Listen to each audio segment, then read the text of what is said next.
Yeah, hello, Tracey. This is Armstrong from Capsule Museum. We found a really pretty historic, significant find at Capsule Museum in the Hall Mine. And we think now we have the largest collection of pre-1900 denim Levi's in the world. So give me a call.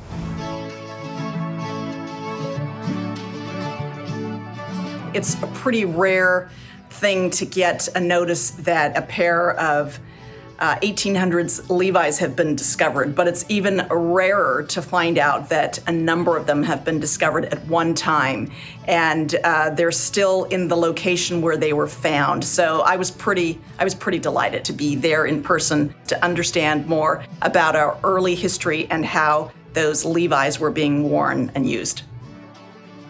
Castle Dome mining area is located in a remote area of southern Arizona. It's called Castle Dome because of the rock formations, and the one that's most notable was a rock that resembled a castle on the top of a hill. Hi, I'm Armstrong, the founder.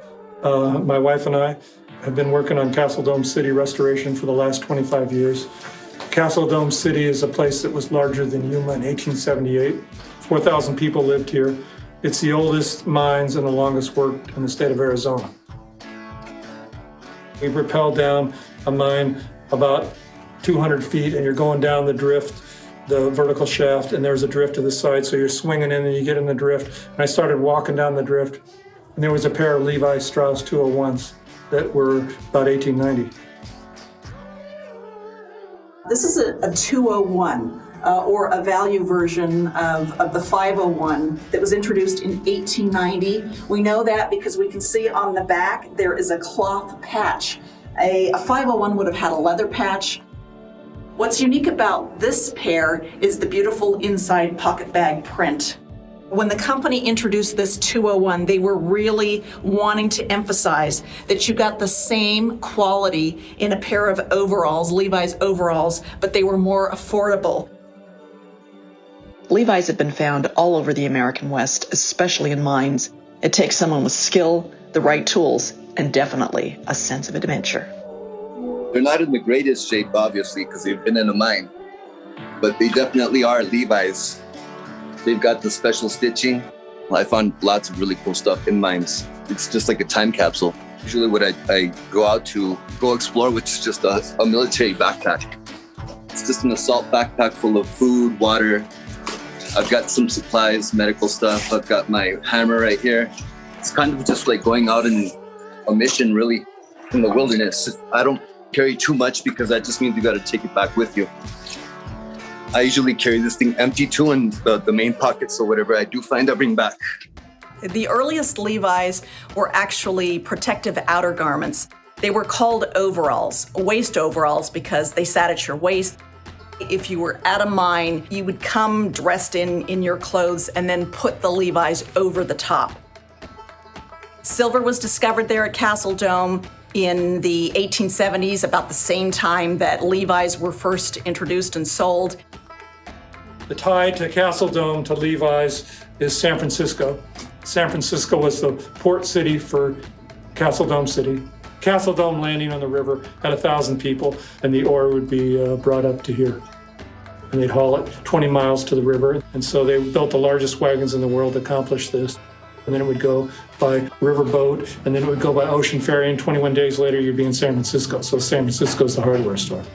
So that's the connection we have to Levi's. Pretty amazing.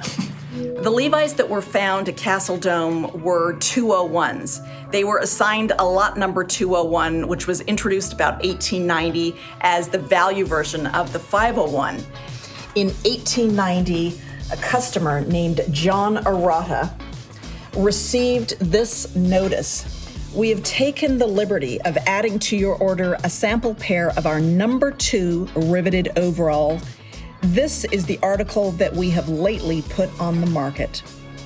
So we know from all of these early documents that our Lot 201 was introduced in the 1890s. This pair, like all the 201s, has all of the elements of the 501. Denim, riveted with copper at the base of the button fly, We also used a second-tier denim, which meant that there were slubs and slurs and some elements on the denim that weren't perfect. Discoveries like the 201s give inspiration to current Levi's designers who are creating today's Levi's. They were marketed as a more value product. And so when I learned about that, that really helped me connect to the work I do on the brands currently that are also trying to offer like a pant that you can wear to work or at home or just in your everyday life. It serves all these different purposes and it's at a lower price point so that more people are able to buy it.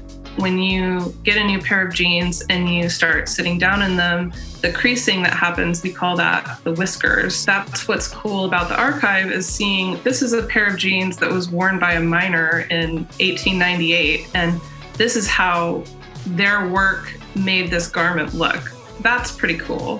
For menswear, it's great to see authentic wear patterns like that we can say, okay, we really like this whisker pattern. We're going to put that on this jean. Fashion is always cyclical, you know, we're always looking back at the past. Who knows what future discoveries there will be. I just hope that they come to us first and that I have a chance to go and see them.